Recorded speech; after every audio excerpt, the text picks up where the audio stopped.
اعوذ باللہ من الشیطان الرجیم بسم اللہ الرحمن الرحیم۔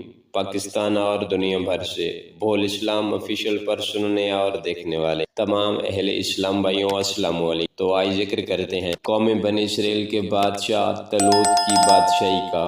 تو وہ کچھ یوں ہے۔ قوم بنی اسرائیل کا نظام یوں چلتا تھا کہ ہمیشہ ان لوگوں میں ایک بادشاہ ہوتا تھا جو ملکی نظام چلاتا تھا، اور ایک نبی ہوتا تھا جو نظام شریعت اور دینی امور کی ہدایت و رہنمائی کیا کرتا، اور یوں دستور چلتا آ رہا تھا۔ بادشاہی یہودا بن یعقوب علیہ السلام کے خاندان میں رہتی اور نبوت لادی بن یعقوب علیہ السلام کے خاندان کا ترا امتیاز۔ حضرت شمویل علیہ السلام جب نبوت سے سرفراز کیے گئے تو ان کے زمانہ میں کوئی بادشاہ نہیں تھا۔ بنی اسرائیل نے حضرت شمویل علیہ السلام سے درخواست کی کہ آپ کسی کو ہمارا بادشاہ بنا دیجئے، تو حضرت شمویل علیہ السلام نے حکم خداوندی کے مطابق طالوت کو بادشاہ بنا دیا، جو بنی اسرائیل میں سب سے زیادہ جسمانی طاقتور اور سب سے بڑا عالم تھا، لیکن بہت ہی غریب و مفلس تھا۔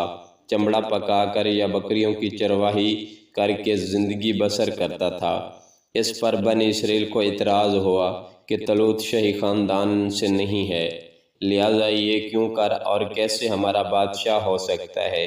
اس سے زیادہ تو بادشاہت کے حقدار ہم لوگ ہیں۔ بنی اسرائیل کے ان اعتراضوں کا جواب دیتے ہوئے حضرت شمویل علیہ السلام نے یہ تقریر فرمائی، طالوت کو میں نے بادشاہ نہیں بلکہ اللہ تعالیٰ نے ہی بادشاہی کے لیے چن لیا ہے، اور ملک اللہ کا ہی ہے، وہ جس کو چاہے اپنا ملک عطا فرما دے۔ اور اگر طالوت کے پاس مال و دولت نہیں تو کیا ہوا؟ دیکھو وہ کتنا طاقتور ہے اور کتنا بڑا صاحب علم ہے، اور سلطنت چلانے کے لیے مال سے زیادہ طاقت اور علم کی ضرورت ہے۔ پھر ان باتوں کے علاوہ وہ طالوت کی بادشاہی کا نشان یہ ہے کہ وہ تمہارا صندوق جو تم سے چھین لیا گیا وہ تمہارے پاس آ جائے گا۔ چنانچہ تھوڑی ہی دیر کے بعد 4 فرشتے صندوق لے کر آ گئے اور صندوق کو حضرت شمویل علیہ السلام کے پاس رکھ دیا۔ یہ دیکھ کر تمام بنی اسرائیل نے طالوت کی بادشاہی کو تسلیم کر لیا، اور آپ نے بادشاہ بن کر نہ صرف نظام ملکی کو سنبھالا بلکہ بنی اسرائیل کی فوج بھرتی کر کے قوم عمالقہ کے کفار سے جہاد بھی فرمایا۔ اللہ تعالیٰ نے اس واقعے کا ذکر قرآن مجید میں فرماتے ہوئے اس طرح ارشاد فرمایا ہے، اس کا ترجمہ یہ ہے، اور ان سے